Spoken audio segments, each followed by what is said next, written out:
अध्यात्म की एक बड़ी अच्छी बात है, यहां अथ है लेकिन यहां इति नहीं। भक्ति के क्षेत्र में इति नहीं।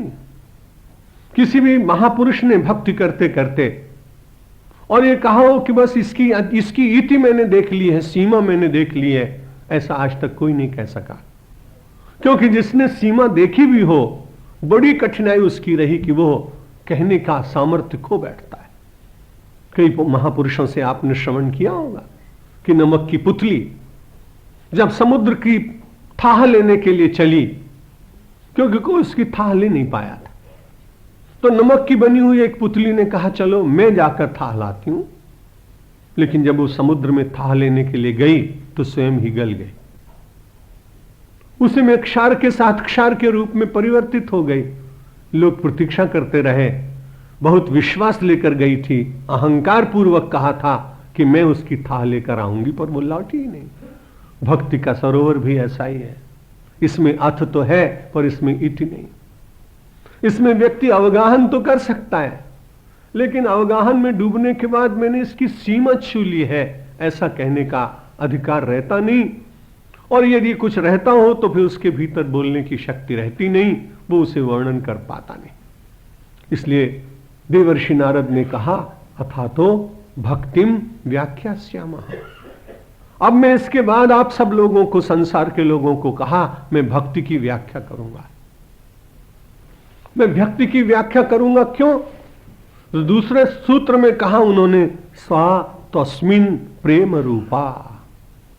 मैं इसकी व्याख्या इसलिए करूंगा कि भक्ति जो है वो प्रेम का रूप है।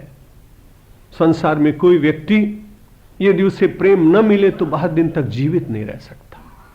किसी न किसी का प्रेम मिलना चाहिए, मित्र का प्रेम, स्वजन का प्रेम, राष्ट्र का प्रेम, माता का प्रेम, बालक का प्रेम, कहीं न कहीं से उसे प्रेम प्राप्त होना चाहिए। और यदि उसे प्रेम प्राप्त नहीं होता है तो कठिनाई क्या होती है? प्रेम के अभाव में एकाकीपन व्यक्ति के भीतर जागता है, और एकाकीपन का भाव जब सीमा पर पहुंच जाता है तब वो सोचता है कि मेरा कोई नहीं संसार में। और जब व्यक्ति ये सोचता है कि मेरा कोई नहीं संसार में, तब जीवन उसे बहुत व्यर्थ दिखता है।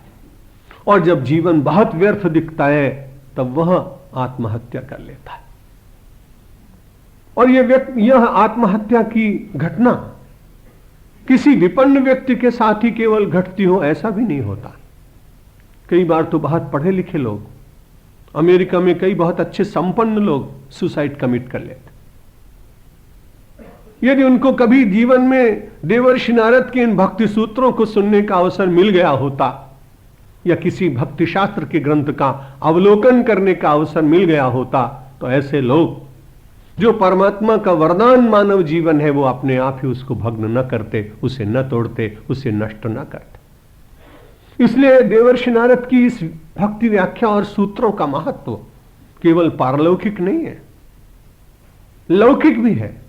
कि जब व्यक्ति के मन में बहुत निराशा और विश्व के बीच में रहते हुए विश्वासघात की तपेड़, कोई ऐसा व्यक्ति नहीं जिसको कभी न कभी विश्वासघात का सामना न करना पड़ा हो, और उस समय जो उसको आंतरिक पीड़ा होती है उसका वो वर्णन नहीं कर सकता। लेकिन भक्ति की यही महिमा है कि यदि वो परमात्मा के उस प्रेम स्वरूप का चिंतन करने लगे तो विश्व के क्षणिक विश्वासघात के आघातों को सहन करने और विस्मरण करने की शक्ति प्राप्त कर लेता है।